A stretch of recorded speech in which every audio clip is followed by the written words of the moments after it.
Hi, everyone. I'm Barbara Beck, and I want to welcome you to Current. The ladies and I have a wonderfully inspiring program lined up for you today as we look for ways to be refreshed, renewed, and empowered. And what better way than to focus on those people in our lives who have been inspirational and influential in our journey with Christ. So as we talk about people who have inspired us, I want you to also think of those in your own faith walk who have really been important to you and why they've been important. It was easy for me to think of people who had touched my life, those people that I love, admire, and respect. But when I had to go deeper and identify why they were inspiring, well, that made me think a little harder. So let's see what the Current ladies have to say about inspiring Christians in their lives. Welcome, ladies. Hey. So glad you're all here with us today. Deborah Jackson again, pastor at River of Life Christian Center. I'm glad to be here. I'm honored to be with you ladies today. We love your insights and your wisdom. So thank you again. And Jashelle Worthington, you're filling in, and we love having you as well. Thanks for having me. And our old timers, right? Me, you, and you. I know. I love my little girls up here, Carolyn and Kristen. Thank you all for being here with us today. Now let's think about inspiring Christians that we've had in our lives. I mean, this is your opportunity to really give credit to some people in your life who have been inspiring. And then we're going to talk about, well, why were they inspiring? Who's got one? Anybody? I'm going to jump in there. I'm going to talk about my grandmother. Good. My grandmother was, and what's funny about that is that she died in 2000. And so she has been in heaven for 18 years, actually almost 18 years. And I can see a lot of things that she taught me then that I did not appreciate and did not see. I can see them coming into fruition now. So that's why I say it's kind of funny, because I didn't appreciate her in the moment, but she is one of my inspirations for sure. Good. Who else has one? I want to talk about my mother. Yeah. My mother was a single parent. She was divorced, and she had 2 children, my sister and I was the eldest. And what if my mother was here, because she's gone on to be with the Lord since 2006. If she was here today, this is what I would say to my mom. You were right. Everything you taught us, you were right. And I thank you. I am the person that I am. It's funny that my mother trained us. She taught us. She took us to church. Every place she went, she took us, except to work. But she made sure that we were trained, we were taught, and that we saw the love of Jesus Christ and from the mother's perspective.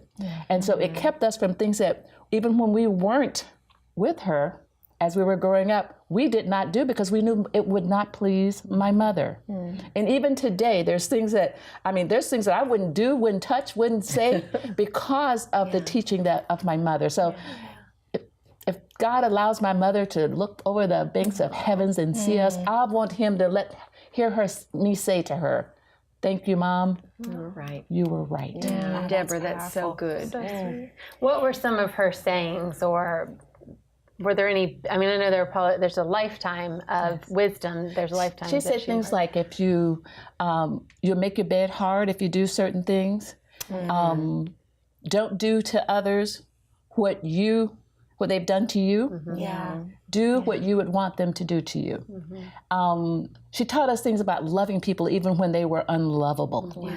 And doing what's right because it's right, not because somebody's watching us. You do it because it's right. And to always keep a good name. Because see, the Bible talks about having a good name. When you step out, you can have all the money in the world and people will not connect with you because of your name. So she taught us to make sure that we kept our name, our hands clean when we went to, and I'm not talking about washing your hands, but keep your hands clean. Don't put your hands on things that are inappropriate. Keep your hands clean. Deborah, can you even imagine the sacrifices that your mother made for you girls? I mean, as a single mom, I can't even imagine how difficult that would be. I'm so grateful to God for having a husband throughout the years, that you always had a father. There was a second parent in the household. When one is tired or when you need to get away, I mean, she couldn't get away except, like you just said, to go to work. I mean, she had no life, really, other than raising her children. And let me tell you the amazing things about when I graduated from nursing school, I never knew my mother wanted to be a nurse. Oh, wow. I was married and I finished school and my mother flew to South Dakota for my graduation. And I saw my mother sob, and I'm thinking, why is she crying? Why is That she was her crying so dream. hard? And then she said to me, Deborah, I always wanted to be a nurse. You have fulfilled my dream, and I thank you. Aw. Do you know how that makes a child feel? I was just, I started to sob because I'm thinking, you sacrificed yourself Everything. to make sure that we had, and I don't remember lacking in anything. We may not have had the most, but I don't ever remember lacking anything. I remember one time I got sick. My mother stopped her job because I was in a hospital, and she could end up getting fired. I didn't know that. Those are things that she kept from us. And then she got a job right after I got back and was able to get back to school. But see, you make a sacrifice. Absolutely. And those are the things I remember about my mom. I'll never forget. And it's made me a good parent. So she must have been one She was incredible woman, because who you are. I keep saying this. Right. Just being in your presence. I know people can feel it even out there, but being in your presence, I just want to sit at your feet and glean from you. Honestly, you are being an inspiring woman to me today. It's like, God, could I just have a little bit more of that heart in me? It's just beautiful. It's just so much the love of Jesus just radiates out of you. So thank you for just inspiring us today. And let me tell you another thing. I would be at basketball practice or in band practice. People would be at our house. My friends would be at our house. I'm thinking they come to see me. They come to spend time with my mother. So she was a mother to a lot of people, even my husband. He took her on as his mother too, even though he had a mother. And I was like, look, that's my mother. He'd be calling my mother. I'm like, that's my mother. I think a mother's love and sometimes a dad's love is the closest thing to what Jesus' love is like for us, because it is sacrificial. It's unconditional. It's just amazing. And so to just get a glimpse, and just to think that our mom and dad's love for us is just a teeny tiny fraction of the way that Jesus loves us. Amen. Anybody else inspiring people in your lives? You know, I've had a lot of inspiring people in my life, and I feel really blessed for that. And, sometimes it's just people even out when we're ministering, or people out and you hear their stories of what people have gone through, and they're still standing. I leave there sometimes and I tell them, you've inspired me. Because all of us go through things in our life that you just want to give up. You get tired of fighting the good fight. And all of a sudden you hear somebody who's been tortured, who's been abused, or who is, and you're like, and you're still here, oh yeah, and God's good. And you're like, oh man, Carolyn, get back up and shut up, So I think, but I have to tell you, like, even just sitting here, because my mother, my father, even though they passed away young, all of my family, but my husband has been such an inspiration to me.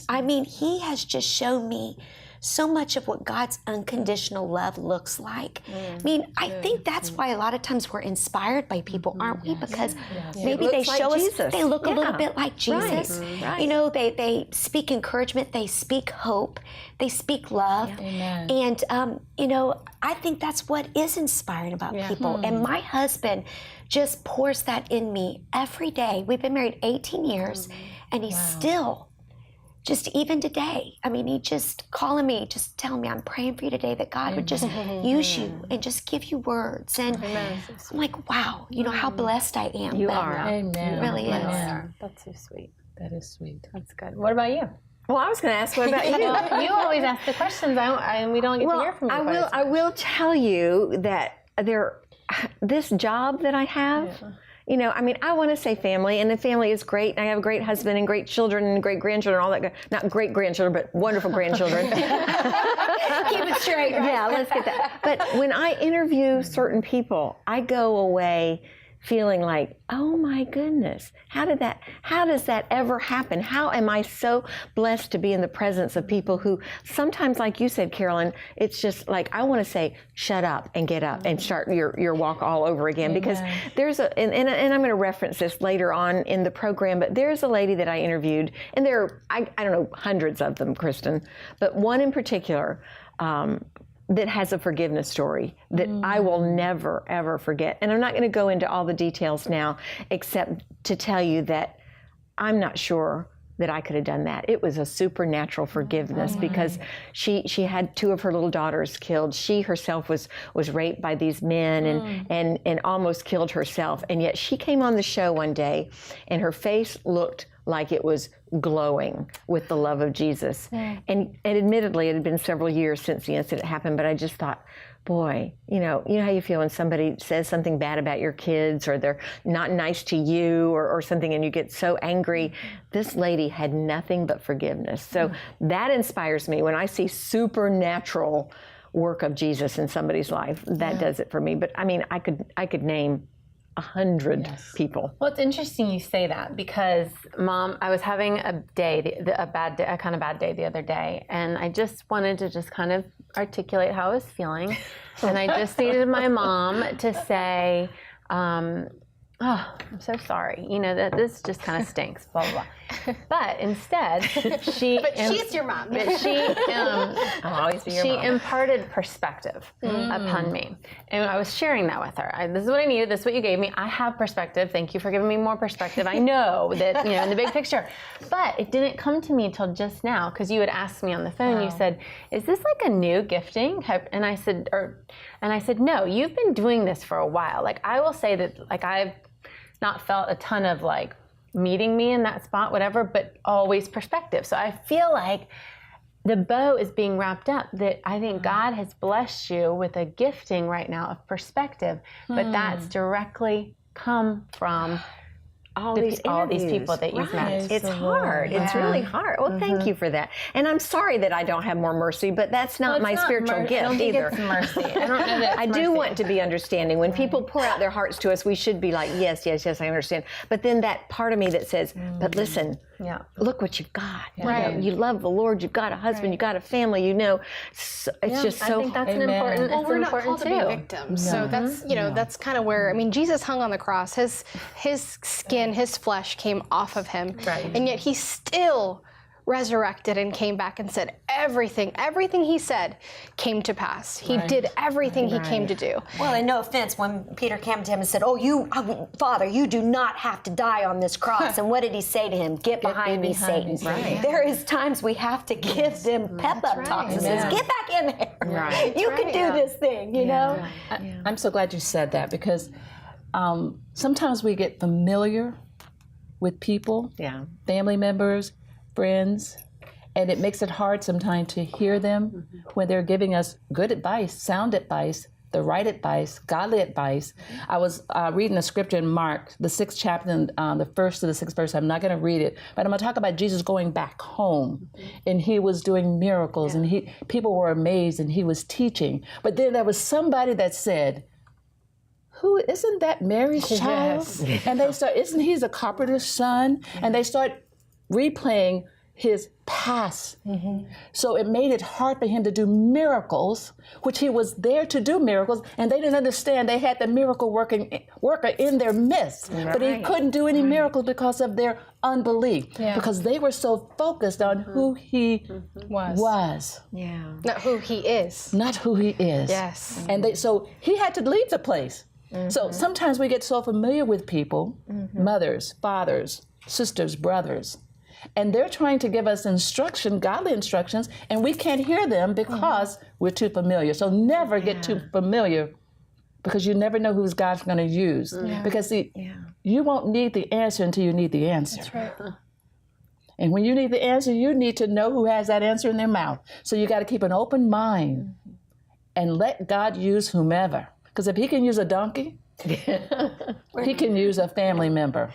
And you look at their relationship, which I think is so inspiring anyways, looking at my children coming up, and I just watch them, and I'm with them even when we're not on air. We know you all as people, and you're just good people. I mean, we just love you so much, and it's just so cool to watch you guys, but you know her heart. That's why when she says something to you, you trust her heart that she's for you, and I think that's so important for people out there. We're talking about it. We inspire people when we look like Jesus, when we have a heart like Jesus, that we don't want to bring people down. We want to see them have the best. But I can keep learning too. You know, I'm getting up there in years, but I'm learning from my children every single day. And if she tells me, sometimes, Mom, you just need to be quiet and listen. You know how our husbands are? Sometimes you're just like, don't try to fix it. Just hear my heart.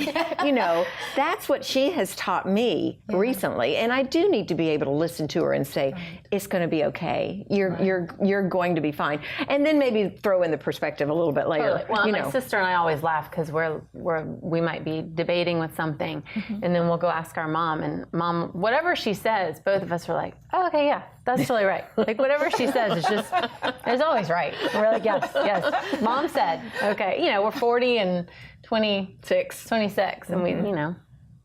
Your Mama's right. Still right. Mama's still right. That's right. Well, thank you for that. We know that's not true, but that's sweet. What other people have inspired you, and why are you inspired by those people?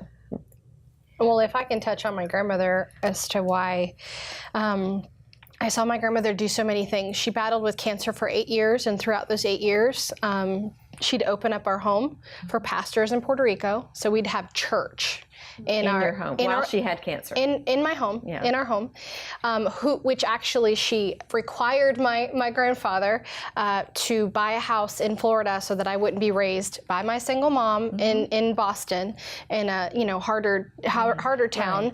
So that was another thing that she did for me, and told my grandfather, build me a house in Florida. And then she served. She would make, she had these huge calderos of rice, and she'd make, I mean, I'm telling you, we could feed the whole crew for a whole week. And so I saw her heart to serve. As she would serve the pastor, we would have, a really table that no one else could use until the pastors were there, and that's where they would sit, and she would literally eat a little tiny plate, but everybody would eat well. And even though she didn't have the best singing voice, she'd be like, fine, if you're not going to start, I'm going to start, and she would sing and just love Jesus. And she always had music on, and she always had the Bible on, and she was feisty. But I now know, walking with the Lord, he's revealed to me all the years, generationally, why she had to always have those things on, because she fought with what happened to my great-grandfather, who was beaten. And how it just kind of goes down. She was one of 5. She was the only female. She'd have to be on her hands and knees cleaning the floor, and they'd come in from outside stomping all over the place. Yet she had such a heart to serve. She was the pillar of our family. She would fill people's refrigerators with food. My mom and my grandmother would fill, even if they didn't have money, they would still do it. And I would see that. I'd have the vivid memory of the refrigerator being open, it being empty, and then when we close it, it's full.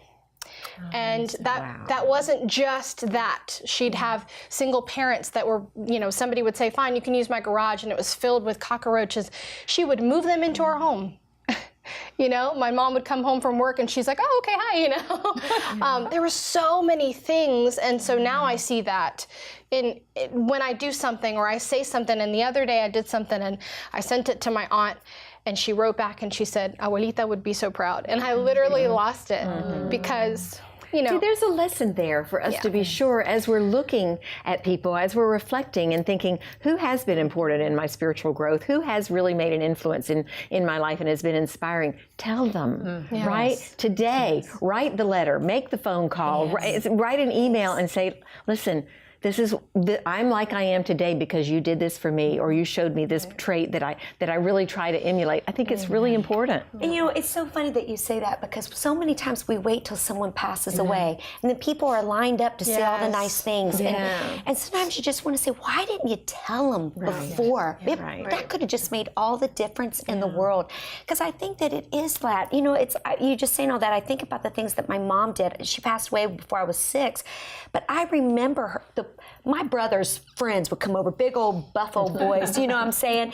And my mom would put her finger here. She was not very big of a woman. I'm only 4'11", and she'd look at them and go, I'm going to tell you, I love you boys, but don't you be bringing that rock music in my house. And she said, if you do, I'm going to take it out, and I'm going to, because she was country, and she said, I'm going to break it over my knee, And let me tell you something. She was a woman of value.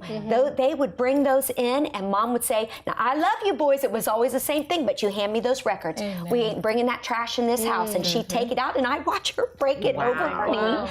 And I remember being 4 going, wow. And those were men were carrying her out in the funeral. And I'm gonna tell you, we think sometimes standing up for our morals and values that people are gonna be like, oh, she ain't the cool mom. Oh no, they're looking at you going, she's the rock mom. She's the one we can say. And when we're doing it like what you do, it's with the love. It's always come back to our heart. What motivates, what's the motivation of what we tell somebody something? And I think we have families out there today that we'd see their families put back together if all of them would get down and repent of their hearts and their selfishness. If we come down and change it and go, hold on, let me look at myself first before I come talk to you.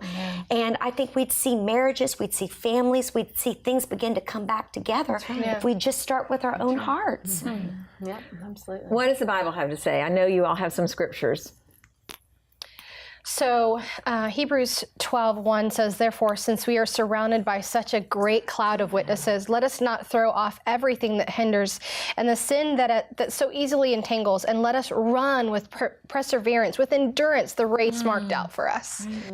Wow, that's good. That is good. Kind of a follow-up to that is Philippians 3:13 through 14. One thing I do, forgetting what is behind and straining toward what is ahead, I press on toward the goal to win the prize for which God has called me heavenward in Christ Jesus. You know what's amazing about that? You both were talking about running the race. And the Bible talks about the race isn't given to the swift, but to the ones that endure to the end. See, your race may be a little bit faster than mine. I may have to pace myself. But the thing about it is, at the end, we all get the prize. That's right. It's not about how fast you go and how slow you go, or just stay in your lane, stay focused. I still have to go back to my mother. My mother used to put us in, we were in church every day, and I truly mean every day as a little girl. My mother took us to church. She didn't send us to church. We worked in the church. We were on the choir. We were little kids singing in the choir, the adult choir. And every time they went someplace, we had to go along with them. We would clean the church. We were in church literally every day and all day Sunday. Wow. So when I went off to college, I said, you know what? I'm not going to church. I have been in church all my life. All my life. We got married, and I said, I'm not going to church. We're not going to church. Pastor, my husband, was in church the same way. We both said, we're not going to church. So for like 5 years, we didn't go to church. Wow. But look where we end up. God has such a sense of humor. That's right. But when we started our church, our children was small too. But let me tell you what the amazing thing. The Bible says, train up a child in the way they should go. Yes, I have it written. Our children are in church now. They didn't get to play football and basketball and all those other after school sports or things they have to do, activities. But they love church. They're in church more than we are. Our daughter, Andrea, is our youth director. Our son is our facilities manager. And Adrian is our missionary. So they're in church all the time. And it's just amazing because I'm thinking, why didn't they not like church? Because that's all they knew. Well, thank you, ladies, so much for being here today and for inspiring me with all of your observations and your insight and your wisdom. And viewers, maybe the takeaway for you today is to think about, pray about who has been an inspiration in your life and why has that person inspired you, and then pick up the phone. Let them know how to affirm other people, how that can make a difference in somebody's life. Don't wait until the memorial service when that person is gone. Do it today. We'll be right back. We have more coming up.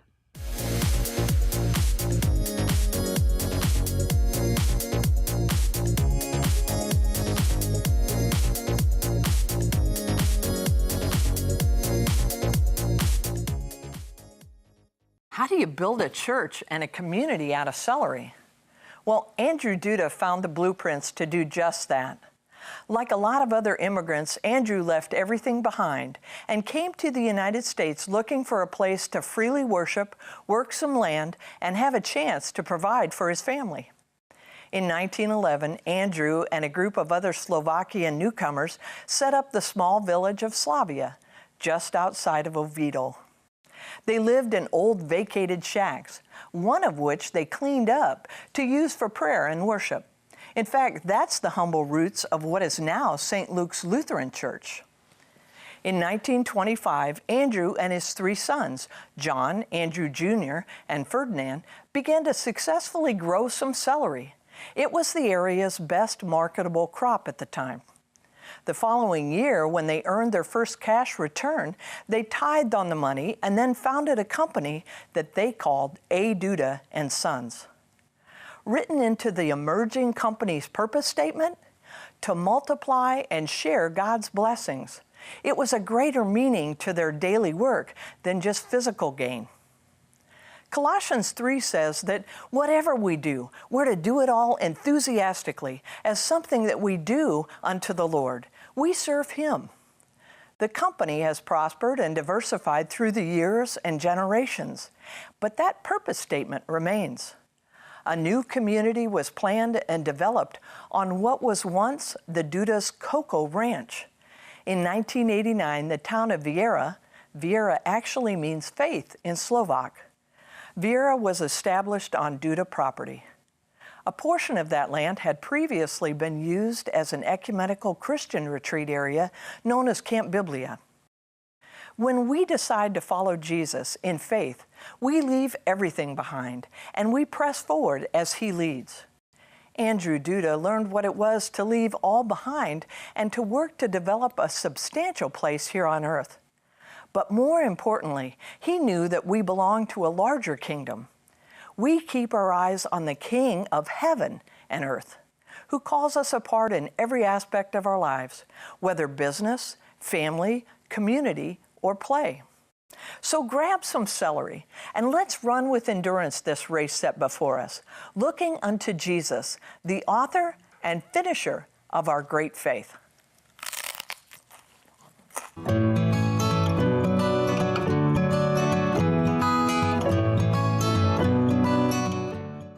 I hope you enjoyed our program today.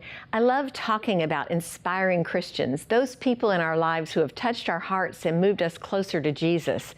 My grandson recently asked me who I've enjoyed interviewing the most in my years as host of a Christian television show. Well, that was a hard question. I had to really think. There have been so many unbelievably inspiring Christians, some famous, some fantastic authors, talented actors and singers, men and women who had been trafficked and abused. I've interviewed former addicts, the disenfranchised, those who have overcome tremendous obstacles. You name it, I think I've talked to multitudes of inspiring people I admire and look up to. But Charlie pressed me to tell him, well, which one was your favorite? Again, I was struggling to come up with just one. So this is what I said. Okay, I'll tell you which interview most impacted me. And it was all because this woman made me look deeply into my own heart to be sure that I had forgiven others as Jesus had and as this woman had. You see, this precious woman was not an international superstar. She was not well known except in her small community. She didn't make a lot of money or have material possessions, but she had a story, one which changed my life. This beautiful mom was a single mom who had recently lost her husband to cancer. She had two young little girls who'd been shopping at a grocery store on a Saturday night to pick up something for a potluck dinner at church the next day when they were carjacked. There are so many gory details that I won't go into, but in a nutshell, the little girls were shot and killed. Their mom was shot twice, once in the forehead and once in her leg, but she survived. So why did she impact my life? Simply put, she forgave the two men who killed her babies and tried to kill her. I remember looking into her eyes and seeing the love of Jesus, pure and simple. I saw the power of supernatural forgiveness, and I grieved with her. I felt a small piece of her tremendous loss. And I heard Jesus say to me, "What would you have done, Barbara? Would you have forgiven?" Honestly, I don't know. I just don't know. But this I do know. This inspiring Christian forgave, and that impacted me forever. And that, dear friends, is our note of hope for today. Thanks so much for joining us, and God bless you.